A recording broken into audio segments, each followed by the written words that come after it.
The Whitney's 2016 Max Mara Anniversary Bag, designed by Renzo Piano's Building Workshop. Max Mara hosted an intimate dinner Tuesday night to celebrate the one-year anniversary of the Whitney Museum's new building, as well as the launch of the Whitney Bag Anniversary Edition.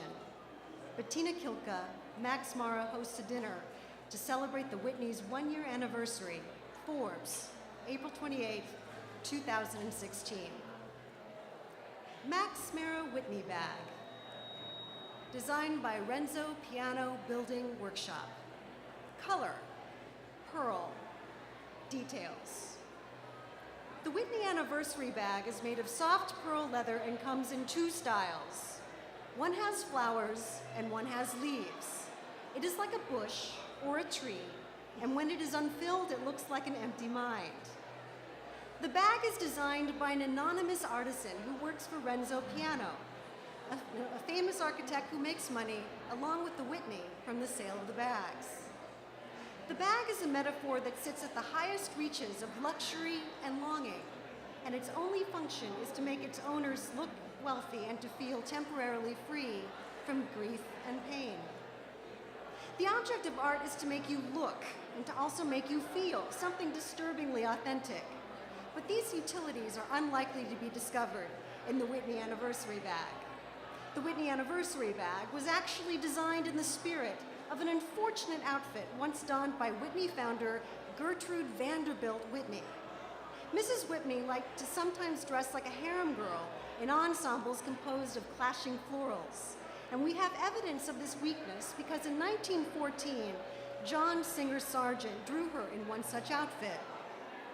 Whether Sargent was having a laugh or drew her in gloomy respect is not recorded, but Renzo Piano's anonymous artisan drew from this primary source when he, or perhaps even she, designed the bag. The pretend harem girl inspiration will be found less in the bag's reliefs of flowers and leaves than in its whiteness, which resembles that of the Whitney's founders, and again is a color that we have labeled as pearl. The Whitney Anniversary Bag is $1,750, though not all of the bags have been sold for actual money. At this point, only 19 are available online, though 400 were created by the anonymous wretch who labors invisibly for Renzo Piano. What happened to the other 381? Some of them have been sold to susceptible women in the brick-and-mortar Max Mara stores, though others remain what the philosopher Jacques Lacan calls the objet petit a, which Lacan never wanted translated except by an algebraic sign, but means an unattainable object of desire. This makes the Whitney Anniversary Bag perfect to put on your wish list because it is not part of you, it is part of the ungrabbable other, and in this case, the million or billionaire who has made donations and so deserves a free pearl bag, which not only resembles an evacuated mind, but also signifies, as Sigmund Freud teaches us, an unoccupied vagina. What will the sale of these 19 bags help fund? The Whitney Museum Bag purchases works like John Curry's Skinny Woman, 1992, which depicts a thin white woman with a pelvis as vacant as the bag. Though perhaps if you asked her questions, you would find that she is loaded with certain hostile ideas.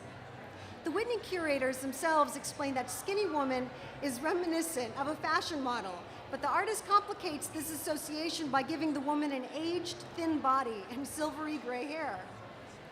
It seems that Skinny Woman might very well herself want to own an anniversary bag, as its shade would match her hair and its emptiness would match John Curran's.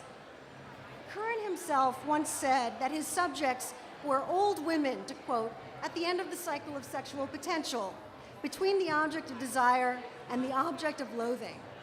And so the Whitney Anniversary Bag is an objet petit a for an angry and empty woman at the end of the cycle of potential, if she can get her hands on it and pay $1,750. It is not clear whether the woman at the end of the cycle wears harem pants, leaves, or flowers, but she would love to fondle a pearl purse made by a dog's body of Renzo Piano instead of feeling genuine emotion, as she will soon be an object of horror. The Whitney Anniversary Bags is designed to make her, you, the dog's body, the billionaires, the credulous customer, Renzo Piano, and John Curran feel nothing at all except for included or excluded in an algebraic way. We have said that the Whitney Anniversary Bag is sold empty, but that is not quite correct. It holds something invisible but very precious. A long time ago, we thought that museums were churches, uncontaminated by hierarchy or the soul-numbing problems of money. Back in our deplorable youth, we would come to this church to worship beauty and to pray for a more Dionysian world. Within each sold or gifted Whitney Anniversary Bag hides a small cinder of that dream of what art means and what it should be, which turns out to constitute the real Objet Petit A for not only old women and for the ghost of Gertrude, but also for everyone who has ever felt passion. Hearing the cinder rattle around your new bag is sure to add a frisson to any occasion that requires the carrying of large, pale status objects crafted out of skin and cultural theft. Though whether that excitement triggers anarchic epiphanies or tingly self-satisfaction is up to you. Add to shopping bag, add to wish list. Thank you.